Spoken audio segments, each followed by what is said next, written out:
నిష్ఠాగరిష్ఠులై ఈ జీవితాన్ని ధార్మిక జీవితంలో కొనసాగించడానికి, మళ్ళీ మన అనుష్ఠానము నిత్య కర్మలు చేసుకోవడానికి యజ్ఞోపీతం అనేటువంటిది మళ్ళీ ధరించడం జరిగింది.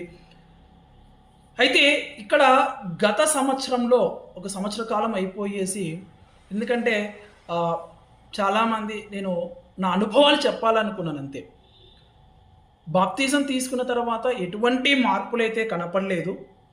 కానీ ఇక్కడ యజ్ఞోపీతం తీసుకున్న తర్వాత ఈ 1 ఇయర్ పీరియడ్లో మార్పులు కనుక చూస్తే ఆహార అలవాటు అనేటువంటిది సంపూర్ణంగా మారిపోయినాయి. ఓకేనా, ప్యూర్ వెజిటేరియన్. అలాగే చూసే దృష్టిలో కానీ, ఆలోచనలో కానీ, అలాగే ధార్మిక జీవితంలో కానీ అర్చకత్వం నేర్చుకోవడానికి కూడా స్టెప్పులు వేసేసి అందులో అభ్యాసం కూడా చేస్తున్నాను. అందుకు మా గురువులు సహకరిస్తున్నారు. గురువులు కూడా